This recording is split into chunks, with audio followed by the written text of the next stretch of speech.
आतंकी वारदात से गुस्से में है पूरा देश। अविमुक्तेश्वरानंद सरस्वती ने भी दिया मोदी को आदेश। कैसे होगा आतंकवाद का समूल नाश, रास्ता बता दिया। क्या मोदी लेंगे एक्शन, पाकिस्तान में मचेगी तबाही।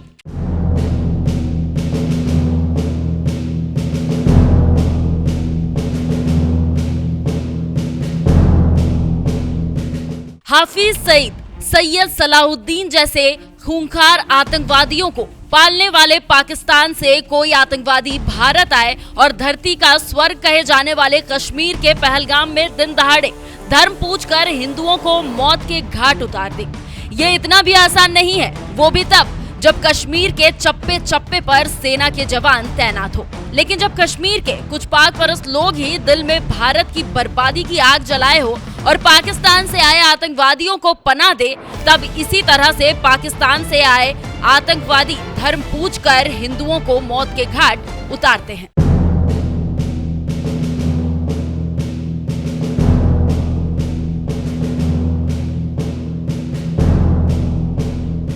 पाकिस्तान से आए जिन आतंकवादियों ने धर्म पूछकर हिंदुओं की जान ली, उन आतंकवादियों की मदद करने वालों में 2 कश्मीरी भी शामिल हैं। सूत्रों के मुताबिक दोनों स्थानीय आतंकियों की पहचान बिजबहरा के आदिल हुसैन ठोकर और त्राल के आसिफ शेख के रूप में हुई है। दोनों लोकल कश्मीरियों पर पाकिस्तानी आतंकवादियों की मदद करने के आरोप लग रहे हैं, जिसके दम पर आतंकवादियों ने पहलगाम में खूनी खेल खेला। यही वजह है कि सनातन धर्म में सर्वोच्च स्थान रखने वाले शंकराचार्य स्वामी अविमुक्तेश्वरानंद सरस्वती भी पहलगाम वारदात के बाद इस कदर गुस्से में है कि उन्होंने पीएम मोदी को आदेश दे दिया कि सबसे पहले अपने यहाँ के शत्रुओं को खोज कर मारो, तब जाकर विदेशी दुश्मनों पर चढ़ाई करो, आप सफल हो जाओगे। पक्ष विपक्ष की कोई बात नहीं है। यहाँ देखिए, हमारे यहाँ नीति है कि जब घर में कोई बात होती है तो हम 5 कौरव पांडवों की बात है, वहाँ पे नीति कही गई है महाभारत में कि जब हमारे आपसी बात होगी तो हम 5 और 100 होंगे, जब बाहरी कोई आ जाएगा तो हम 105 होंगे। तो जब बाहर ऐसी कोई घटना होती है उसमें क्या पक्ष क्या विपक्ष, हम सब भारतीय हैं, हम सब खड़े होकर के एक तरफ से हल्ला बोलेंगे। कौन इस समय जो भी कार्रवाई भारत सरकार के द्वारा की जाएगी, है किसी में दम जो उसके विरुद्ध खड़ा होकर दिखाए? और क्यों खड़ा होगा? वो भी भारत से उतना ही प्यार करता है, तो इसलिए इस समय सब उनके साथ खड़े हैं। लेकिन समस्या ये है कि वो क्या करते हैं वो तो उन्हीं को तय करना। देखिए, हम समझते हैं कि सबसे पहला कदम अगर सरकार को उठाना चाहिए तो वो जिम्मेदारी तय करना चाहिए कि किसकी जिम्मेदारी हुई कि ये हाथ झुलाते हुए असलहा लेकर के लोग आए और मार करके चले गए। किसी न किसी की जिम्मेदारी तय करिए, उसको दंडित करिए, ताकि हर पोस्ट पर बैठा व्यक्ति अपनी जिम्मेदारी निभाए। और अगर वो नहीं करते हैं, आप भुला देते हैं उस बात को और बुला करके हम तो ये करेंगे, हम तो ये करेंगे, हम तो ये करेंगे कहते हैं, तो आपने तो बहुत कुछ किया था इससे पहले भी, उसके बाद फिर इस तरह की घटना कैसे घटने लग गई? तो ये बार बार होता रहेगा। तो इसलिए असली जो जरूरत है वो सबसे पहले विदेशी या पराया जो शत्रु है उसको मारने से पहले अपने यहाँ के शत्रु को खोज के पहले उसको मारो और उसके बाद फिर उस पर चढ़ाई करो इकट्ठा होके, आप सफल हो जाओगे। शंकराचार्य अविमुक्तेश्वरानंद सरस्वती ने मोदी सरकार को यूं ही नहीं कहा कि पाकिस्तान को सबक सिखाने के लिए पहले अपने ही घर में मौजूद आतंकवादियों को ढूंढ कर जहन्नुम पहुंचाओ। कश्मीर में अभी भी 16 लोकल आतंकवादी मौजूद है। पहलगाम हमले के बाद जिनकी एक लिस्ट जारी की गई है, जिनमें आसिफ अहमद शेख, एहसान अहमद शेख, आमिर नजीर वानी, यावर अहमद भट्ट, आसिफ अहमद खांडे, नसीर अहमद वानी, शाहिद अहमद कूते, आमिर अहमद डार जैसे आतंकवादियों के नाम शामिल हैं, जिन्हें जल्द ही सेना जहन्नुम में पहुंचाने वाली है। आतंकी आदिल का घर बम से उड़ाया। पहलगाम में धर्म पूछकर हिंदुओं को मारने वाले आतंकवादियों में एक नाम आदिल हुसैन ठोकर का भी है, जो कश्मीर का ही रहने वाला है। लेकिन इसके बावजूद पाकिस्तानी आतंकियों के साथ मिलकर पहलगाम वारदात को अंजाम दिया और अब इस आतंकी वारदात की भारी कीमत चुका रहा है, क्योंकि 26 अप्रैल को ही बिजबहरा के गोरी इलाके में स्थित उसके घर को सुरक्षा बलों ने बम से उड़ा दिया। सैन्य सूत्रों के मुताबिक कश्मीरी आतंकी आदिल हुसैन साल 2018 में अट्टारी वाघा बॉर्डर के जरिए वैध तरीके से पाकिस्तान गया था और टेरर कैंप में ट्रेनिंग लेकर पिछले साल ही कश्मीर लौटा था। आतंकी आसिफ के घर चला बुलडोजर। पाकिस्तानी आतंकवादियों के साथ मिलकर पहलगाम में खूनी खेल खेलने वाले दूसरे कश्मीरी आतंकवादी का नाम आसिफ शेख है, जो त्राल इलाके का रहने वाला है, जिसके खिलाफ जम्मू कश्मीर प्रशासन ने तगड़ा एक्शन लेते हुए उसके घर पर ही बुलडोजर चलवाकर मिट्टी में मिला दिया। ये तो अभी शुरुआत है। इन दोनों कश्मीरी आतंकवादियों पर 20 लाख का इनाम भी रखा गया है और लगातार सर्च ऑपरेशन भी चल रहा है।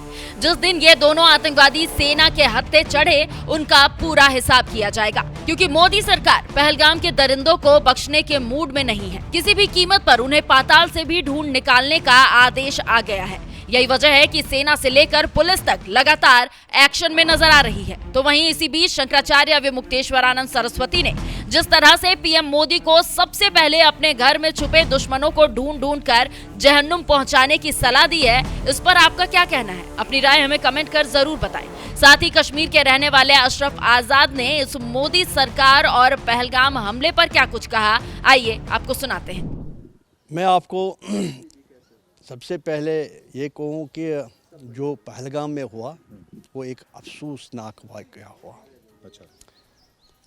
जो आपने ये कुछ सवाल किए हैं, नरेंद्र मोदी जी को इन्होंने चुनौती दी है, धमकी दी है। जी। नरेंद्र मोदी जी का वो चीज़ है हाँ। जो 93 में पूरे कश्मीर में घूमा बगैर सिक्योरिटी। हाँ। उसको पता है ये बीमारी का क्या इलाज है, अच्छा। क्या दवा है। अच्छा। इसलिए उस पर इनका वो धमकिया असर नहीं कर पाएगा। नहीं कर पाएगा। नहीं, वो शेर है, शेर है वो मोदी जी। वर्ल्ड का शेर है, पूरे वर्ल्ड का। मोदी जी यस, यही मैं आपको बोल रहा हूँ। मानते हो आप शेरों को? बिल्कुल, शेरों का शेर, शेरों का शेर। शेरों का शेर। नरेंद्र मोदी उसका नाम है, ठीक है जी। उस पे तो नरेंद्र मोदी के होते हुए भी, शेर को होते हुए भी, ये कश्मीर के अंदर कैसे हो गया घटना? घुस के कैसे मार दिया गया? मेरी बात सुनो, जब शेर कभी राहत की सांस लेता है तो देखता है अपनी प्रजा को, हाँ। तो बीच में कोई गीडर आता है, हाँ। वो कुछ ना कुछ तकलीफ देता है। अच्छा। इसमें वो चीज़ें नहीं होना चाहिए। हाँ। ये जो हमारे यहाँ घूमने के लिए कुछ टूरिस्ट आए हैं, जी। अब कश्मीर तरक्की कर रहा था, हाँ। कश्मीर में डेवलपमेंट हो रहा है, अच्छा। गरीब को 10 पैसा मिल रहा था, हाँ। और यहाँ अमन शांति शुरू हुआ था, कोई डर कोई खौफ नहीं, सब कुछ। तो भैया मुझे ये बोलो, जिनको इंसानों का खून ही ग़िज़ा होता है, वो कैसे ये मान के चले कि इंसान बच जाए? मैं आपसे वही पूछ रहा हूँ कि जब मोदी जी प्रधानमंत्री बने हुए हैं, अमित शाह जी की तरह कोई देश का गृह मंत्री है, उसके बाद भी इस तरीके की जो हरकत की जा रही है, उसके बाद भी इस तरीके का जो देश को दहलाने की कोशिश की जा रही है, तो इसका जवाब कब मिलेगा, कैसे मिलेगा और क्या मिलेगा? जल्दी मिलेगा। एक तो ये एक इनका जो मंसूबा, जो ये आतंकवाद का जो मसला हुआ है पहलगाम में, जी। एक तो ये कोशिश करते हैं हम इस्लाम को बदनाम करें। मेरी बात गौर से सुनना। कैसे? एक तो ये, क्योंकि ये पता नहीं कौन है, आतंक का कोई मजहब नहीं होता। सर, आप मजहब की बात करते हो, कई बार हमने देखा है कि आतंकी को जब सेना मारती है तो उसका जनाजा निकलता है, जनाजे में लाखों हजारों लोग निकलते हैं, आप बोलते हैं कि ये मजहब नहीं होता। सर, तो आपने सवाल किया, जवाब सुनिए, मैं देने के लिए तैयार। अगर आप ही साहब कुछ बोले तो मैं क्या बोलूं? काउंटर कर रहा हूं। काउंटर किस चीज़ का? मैं तो आपको सही बोल रहा हूँ।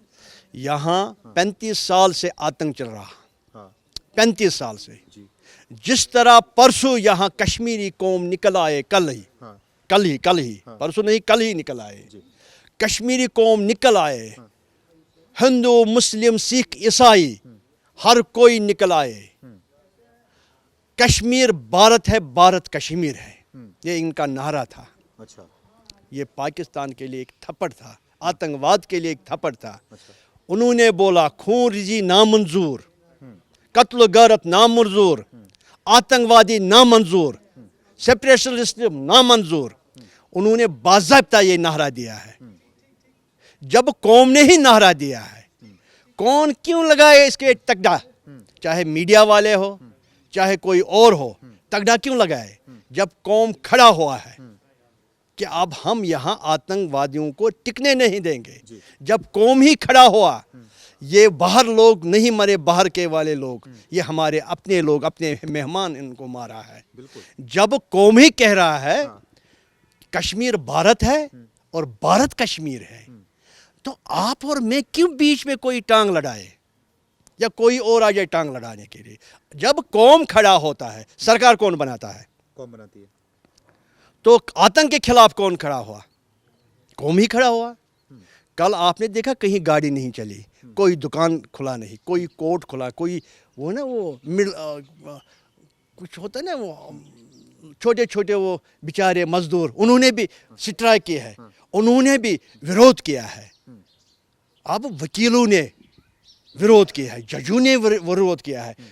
मतलब जितने भी यहाँ डिस्ट्रिक्ट है वहाँ डीसी ऑफिस खाली थे, एसएसपी ऑफिस, वो भी विरोध में आए। मतलब ब्यूरोक्रेसी और डेमोक्रेसी कल कश्मीर में निकल आए, निकला है। इसका रिजल्ट क्या निकलेगा? इसका रिजल्ट निकलेगा, आतंक का दफन आने वाला वक्त करीब है। पाकिस्तान को सबक मिलने वाला अभी करीब है। अभी कल ही एक झटका दिया है। अभी देखिए, जब यहाँ पहलगाम में ये हुआ, 1 घंटे के बाद होम मिनिस्टर साहब यहाँ आया, 1 घंटे के बाद ही होम मिनिस्टर साहब यहाँ, बिल्कुल। और जो हमारा प्रधानमंत्री है देश का, वो सऊदी अरब में था, बिल्कुल। तो उन्होंने रद्द कर दिया। तो भारत आनन फानन में एक मीटिंग हुई है, उसमें कुछ फैसले हुए हैं। उसी में पाकिस्तान का जो पानी है उसको बंद कर दिया, मोड़ दिया किसी दूसरी तरफ। सूखे मरेंगे वो लोग। जब माना नहीं, आतंक फैलाना शुरू कर दिया। एक तो सरकार को वहाँ का आवाम साथ नहीं देता, क्योंकि वो चोर है वो सरकार। हमारी आर्मी, हमारी जो हिंदुस्तान के आर्मी है, हमारे फोर्सेस है, वो इंसानियत बचाता है। वहाँ के पाकिस्तान के आर्मी इंसानियत को ही नोच लेते हैं, गरीब को नोच लेते हैं। अब उनको झटका लगा है। यहाँ मैंने बोला, देश का प्रधानमंत्री शेर है, शेर बब्बर है, शेरों का शेर है, वही उनको सिखाएगा। पूरे वर्ल्ड ने उसको बोला, मोदी साहब आगे बढ़ो, हम आपके साथ हैं, आतंक को ख़त्म करो। आतंक का ख़त्म करने का एक ही ज़रिया है, एक ही एक शेर है, उसका नाम है नरेंद्र मोदी जी, हिंदुस्तान का, भारत का स्ट्रांग प्रधानमंत्री। नमस्कार।